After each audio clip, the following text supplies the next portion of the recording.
नमस्ते दोस्तों, मेरा नाम है सी देवांग महेश्वरी और मैं आप सबका इस चैनल में स्वागत करता हूं।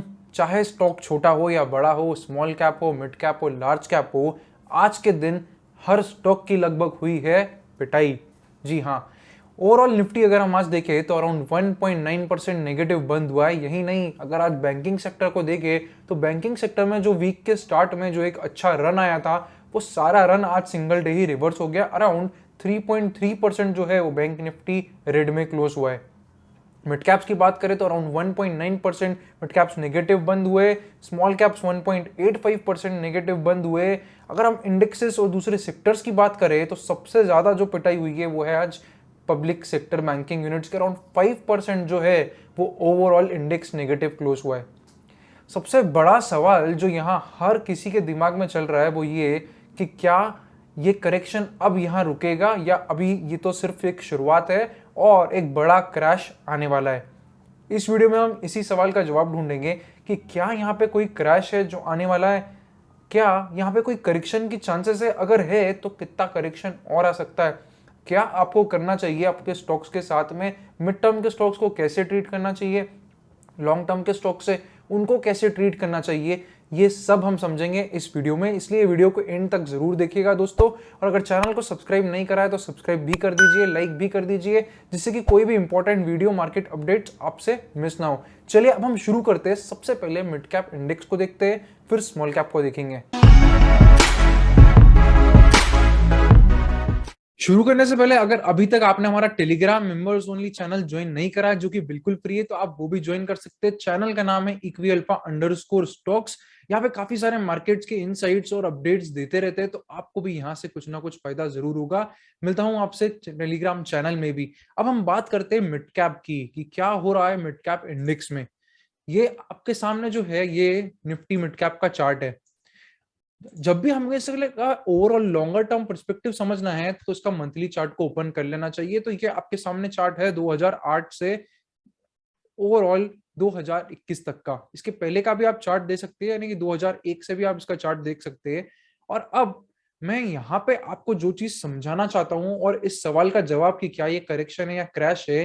देखिए, सबसे पहले मुझे नहीं लगता कि यहाँ पे कोई क्रैश आने वाला है। मतलब ऐसा कुछ नहीं होने वाला कि एक ही महीने में इंडेक्सेस 30-40% जो है, जैसे कि कोरोना वायरस क्रैश में लास्ट ईयर क्रैश हुए थे, वैसे कोई ऐसी ग्लोबल लेवल पे न्यूज नहीं है कि ऐसा कुछ क्रैश आएगा।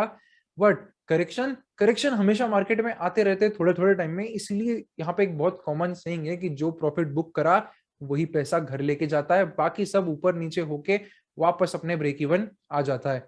तो देखिए, यहाँ पे ओवरऑल अगर हम ये क्रैश की बात करें और इसके बाद हम अप्रैल 20 से बात करें, हर मंथ लगभग हर मंथ एक ग्रीन क्लोजिंग मिली है।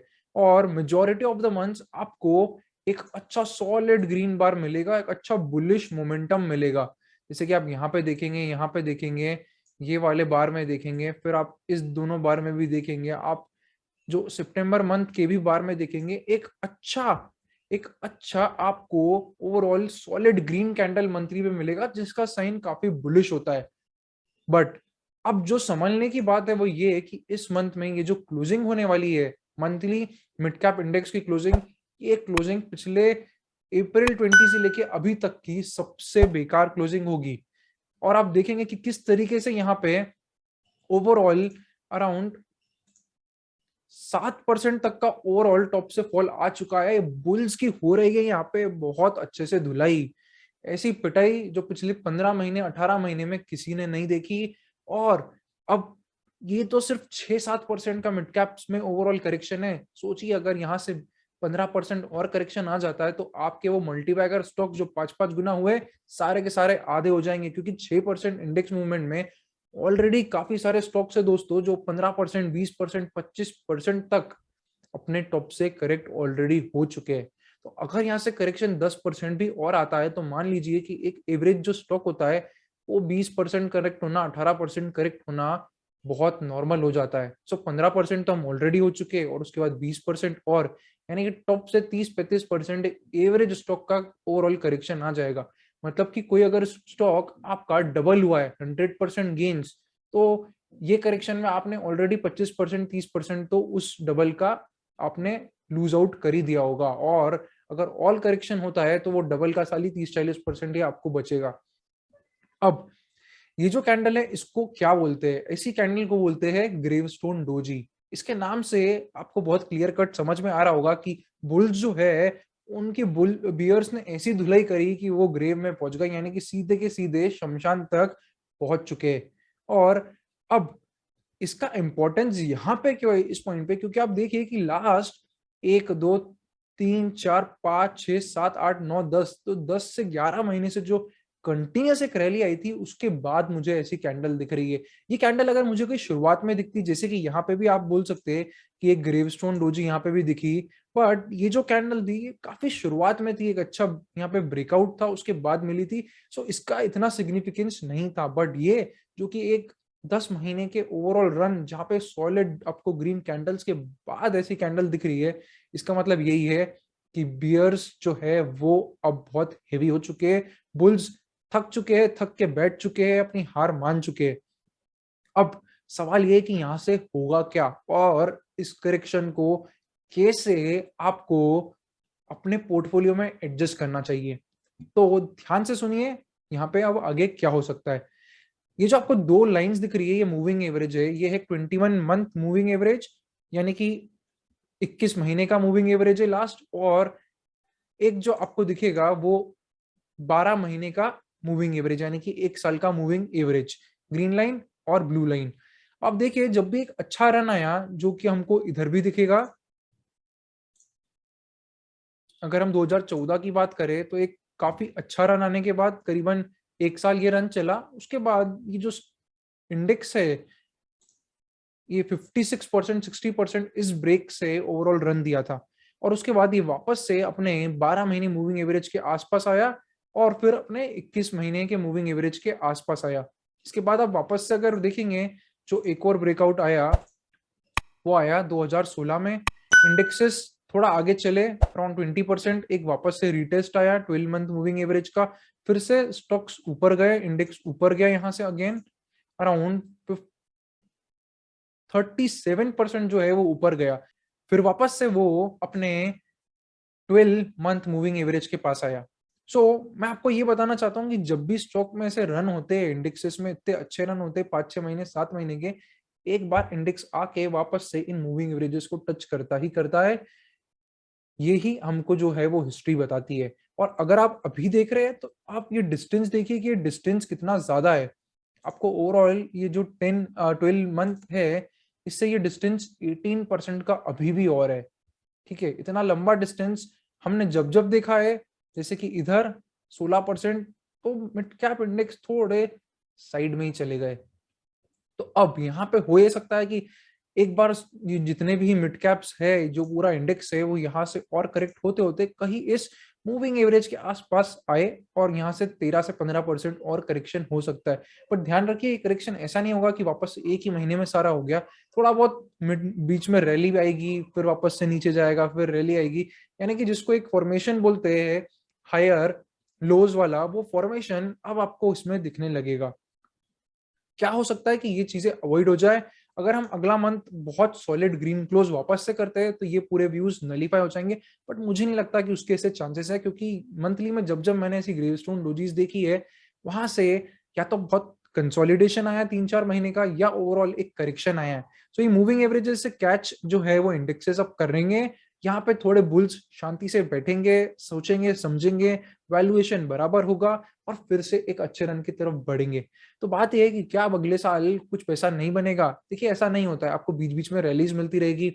आपको 2 3 महीने के बाद फिर से कुछ अच्छा मोमेंटम मिलेगा।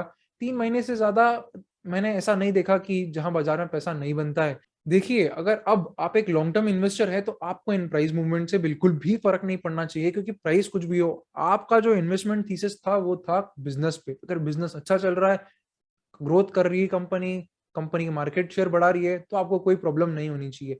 अब जो यहाँ पे मिड टर्म फॉलोअर्स है और जो ट्रेंड फॉलोअर्स है जो कि ट्रेंड के हिसाब से अपने आप को एडजस्ट करते, मार्केट के हिसाब से एडजस्ट करते, जिनको ज्यादा ड्रॉ डाउन लेने की इच्छा नहीं होती है या जिनका इतना ड्रॉ डाउन लेने की कैपेसिटी नहीं होती है, वहां पे आपको स्टॉप लॉस फॉलो करना चाहिए। आपको जो वाइडर टर्म ट्रेंड्स है, ट्रेंड लाइंस है, मूविंग एवरेजेस है, आपको वो सबको ध्यान में रखते हुए एक एग्जिट बनाना चाहिए अगर आपने अभी तक एग्जिट्स नहीं करे तो।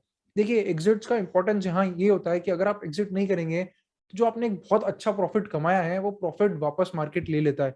इसलिए बुल रन जब आता है, तो सब खुशी रोज मनाते हैं कि आज मेरा स्टॉक ऊपर गया, डबल हो गया, ट्रिपल हो गया। बट कभी भी मैक्सिमम इन्वेस्टर्स वो 3 गुना स्टॉक को 3 गुना तक रख नहीं पाते।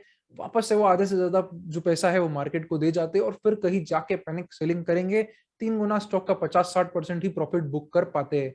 तो आपको यहाँ पे प्रॉफिट बुकिंग पे अभी ज़्यादा फोकस करना चाहिए, अगर आपने अभी तक प्रॉफिट बुक नहीं करा है। ये मैं मिड टर्म और ट्रेंड फॉलोअर्स के लिए बोल रहा हूँ।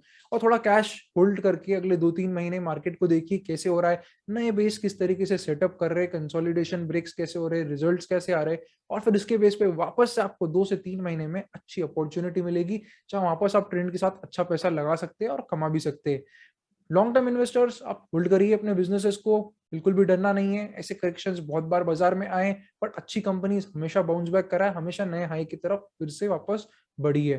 तो ये है मिड कैप इंडेक्सेस का एनालिसिस। स्मॉल कैप की अगर बात करें, तो स्मॉल कैप्स भी बिल्कुल सेम ही तरीके से चल रहे हैं। वहाँ पे भी बुल्स है जिनकी खूब पिटाई हुई है, और अब वहाँ पे वो भी थोड़ी शांति रखेंगे, थोड़ा पेशेंस रखेंगे, सब चीजें समझेंगे और फिर आगे बढ़ेंगे। अगर आप मोमेंटम प्लेयर है और ट्रेंड फॉलोअर है, तो आपको मार्केट के हिसाब से, दोस्तों यहाँ समझिए, मार्केट के हिसाब से अपने आप को एडजस्ट करना बहुत जरूरी होता है। कभी कभी छोटे छोटे नुकसान लेने पड़ते हैं, क्योंकि अगर आप बड़ा नुकसान करते हैं, तो शायद आप मार्केट में ही वापस नहीं आ पाए। छोटे नुकसान बहुत अच्छे नुकसान होते हैं, क्योंकि जब आप सही होंगे, तो आप ऐसे बहुत सारे छोटे-छोटे नुकसान कवर अप कर लेंगे। पर अगर कोई नुकसान हाथ से बाहर निकल जाए, या कुछ ऐसा ड्रॉ डाउन हो जाए, जो कि आप सहन ही नहीं कर पाए मेंटली, तो यहाँ पे लोग मार्केट अक्सर छोड़ देते हैं। इसलिए keep the losses short so that you can survive the market. अभी मार्केट सर्वाइवल का है, जिसने सर्वाइव करा वही अगली बार अगले पैसे कमा पाएगा। जो सर्वाइव नहीं कर पाएगा, वो यहाँ पैसे सारे मार्केट को दे जाएगा। खराब स्टॉक से दूर रहिए, जो कि फंडामेंटली बेकार है, जिसमें हाई डेट है कंपनीज में, उनसे अब दूर रहिए। क्योंकि जब मार्केट गिरेगा और चीजें रिवर्स हो रही है, ये स्टॉक शायद वापस नहीं आए। ऐसी बहुत सारी कहानियां आपको उड़ती हुई मिलेगी।